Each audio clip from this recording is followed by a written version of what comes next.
Hi guys, അപ്പം നമുക്കിന്ന് ഡിന്നറിന് വലിയ കാര്യമായിട്ട് കറിയൊന്നും ഇല്ലായിരുന്നു. അപ്പോൾ താഴത്തെ അങ്കിളും ആൻറ്റിയും കൂടെ നമുക്ക് കുറച്ച് ചോക്ലേറ്റ്സും പിന്നെ നല്ല ബിരിയാണിയും കൊണ്ടു തന്നു.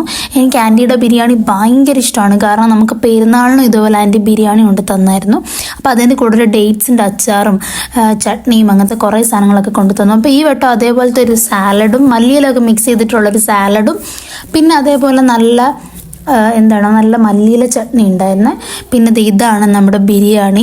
നമുക്ക് നേരത്തെ വൈകുന്നേരമായപ്പോൾ കൊണ്ട് തന്നെയാണ്. അപ്പോൾ ഞാൻ കരുതി കുറച്ച് ലേറ്റായിട്ട് നല്ല വിശപ്പൊക്കെ വന്നിട്ട് കഴിക്കാമെന്ന് കൊണ്ടുവന്നപ്പോഴേ ഭയങ്കര സ്മെല്ലായിരുന്നു കേട്ടോ ബിരിയാണിക്ക്. ആൻറ്റിയുടെ ബിരിയാണി കാണാൻ തന്നെ നല്ല രസമാണ്. അപ്പോൾ അച്ചോട്ടൻ പറഞ്ഞു, അച്ചോട്ടൻ മുട്ട പുഴുങ്ങിയതില്ല, അത് ബിരിയാണി കഴിക്കാൻ പറ്റത്തില്ലെന്ന്. അപ്പോൾ ഞാൻ ഒരു മുട്ടയും കൂടെ പുഴുങ്ങാൻ വേണ്ടിയിട്ട് വെച്ചു. എന്നിട്ട് മാറി ഒരു മൂലയ്ക്കിരുന്ന് ഞാൻ കഴിക്കാനെടുത്തു. അപ്പോൾ ഞാൻ കുറച്ച് സാലഡും കുറച്ച് മല്ലിയില ചട്നിയും കുറേ ബിരിയാണിയും കഴിക്കാമെന്നും പറഞ്ഞ് എനിക്കിങ്ങനെ കുറച്ച് കഴിക്കുന്നത് ഇഷ്ടം. അപ്പോൾ നമുക്ക് കുറേ കഴിക്കാനായിട്ട് തോന്നും. അങ്ങനെ അത് മൂന്നും കൂട്ടി ഞാനിങ്ങനെ ടേസ്റ്റ് ചെയ്യാനായിട്ട് പോയി ഗൈസ്. എനിക്ക് ആൻറ്റിയുടെ ഞാൻ പറഞ്ഞില്ലേ, ആൻറ്റിയുടെ ബിരിയാണി എനിക്കറിയാം ഭയങ്കര അടിപൊളിയായിരിക്കുന്നു. കാരണം ഞാൻ നേരത്തെ ഒരു വട്ടം കഴിച്ചിട്ടുണ്ട്. ഞാൻ ടേസ്റ്റ് ചെയ്ത് നോക്കിയപ്പോൾ എൻ്റെ അളിയെ ഞാനങ്ങ് വീണുപോയി. അത്രയ്ക്കും ഭയങ്കര ടേസ്റ്റുള്ള ബിരിയാണി. രാത്രി കഴിക്കാൻ ഭയങ്കര ടേസ്റ്റ് ആയിരിക്കുമല്ലോ. അപ്പം ഞാൻ കഴിച്ചു. ഇനി ഞാൻ മെല്ലെ കിടക്കട്ടെ. ബൈ.